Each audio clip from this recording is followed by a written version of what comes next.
Mr Mike Freer. Thank you, Mr Speaker. If I may turn the comments on to speaking briefly about my predecessor, the local Member of Parliament for Finchley and Friern Barnet. Many people have talked about her role on the global stage or the national stage. I wish to talk about the woman who represented Finchley for 33 years.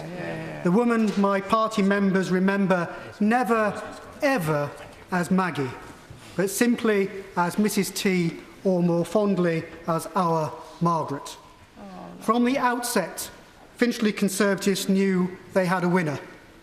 One of my stalwarts, Derek Phillips, recounts how, as a young Conservative, he went into that selection meeting saying, "I'm not voting for a woman." He came out having voted for that woman. He changed his mind in short order when she was clearly head and shoulders above the men. And from that day on, Mr Speaker, she remained head and shoulders above the men around her. Now, much is said about Mrs Thatcher's background. She's described often disparagingly as the grocer's daughter and housewife, who knew the value of thrift and of living in one's means, as if there was something wrong with that. For me, Mrs Thatcher illustrates clearly and sharply what shapes our views as members of Parliament, whether it's ideology, background or our casework, and it's probably a blend of all three.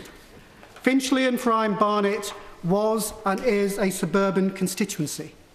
Mrs Thatcher would have seen firsthand how government policies affected the lives of local families. Families who had worked hard to buy their home, or those families who struggled to make ends meet, and including the many pensioners in the constituency. When commentators describe her as driven by ideology, they fail to understand the woman. They fail to understand that the constituency was her touchstone. Now, Mr Speaker, as might be expected, Finchley has a wealth of memorabilia. And I came across one election address dating back to '74. But I also searched for a photograph of one young Finchley student called John Burko, who I'm told approached Mrs Thatcher at one of the hustings and was firmly told to go and join the Young Conservatives. You'll be pleased to know, Mr Speaker, no photographic evidence exists. I have searched. But, Mr Speaker, I did find this election address, if you'll forgive me for using a prop, dating back to 1974. And if I may highlight a few excerpts from it. She said, because this was her local election address of 1974, 40 years ago, "As a nation, we must stop living on borrowed money. We must gradually reduce the debt over a period of 3 or 4 years." That sounds familiar. "We must keep public spending within the capacity and willingness of our citizens to foot the bills." And it goes on, Mr Speaker, to talk about helping first-time buyers with their deposits, of helping council tenants to buy their homes, and of course of easing the rates burden. And that was 40 years ago, and some would say nothing has changed. But, Mr Speaker, the day-to-day issues that faced her as a local constituency MP, in my view, influenced her policies. Finchley was where she came to recharge her batteries. She knew that when she came to Finchley, she would leave the advisers behind, and she would hear the unvarnished truth as seen by her constituents, and equally importantly, by her supporters and her activists. One of her agents tells a story that within minutes of Mrs Thatcher returning to Downing Street, the number 10 machine would be on the phone demanding, politely, to know what she had been told in Finchley, because she had returned to Downing Street full of vigour, demanding to know what was going on with this and what was going on with that. Mr Speaker, Finchley brought home to her what needed to be done. Now, there is one incident that perhaps explains her drive to abolish the rates and introduce the community charge. And this is an example of how I believe her constituency work shaped her policies. Now, the rights and wrongs of the community charge are not for today, but the casework Mrs Thatcher came across drove home the inequality of a household with several wage earners paying the same as a pensioner. She saw firsthand the struggle many on low and fixed incomes had with the rates. And one experience I will relate.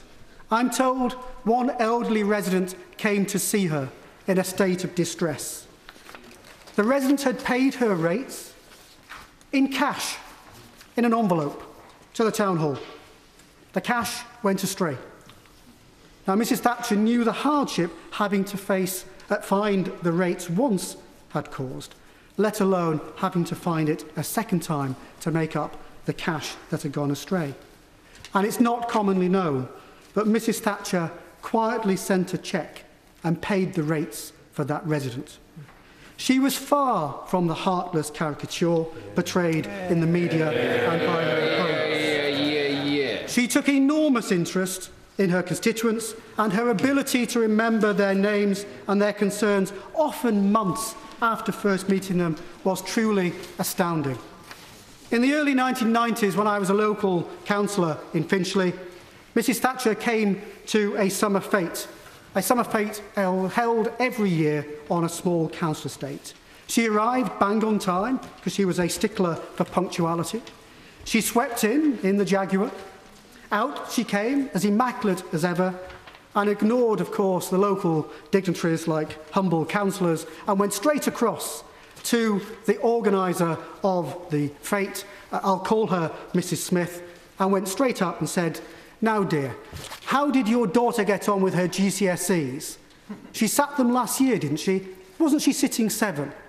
And I was completely bowled over by this, and I spoke to her agent, and I said, "Do you make copious notes while no one's looking so that you can brief her before she arrives?" And I was very firmly told, no, she simply remembers. And that was the measure of the woman as a constituency MP. She had an amazing knack of being able to put anyone at ease, usually because she knew what was important to them had to be important to her. The dripping tap the council wouldn't repair was the most important thing to that constituent, and so it became the most important thing to Mrs T.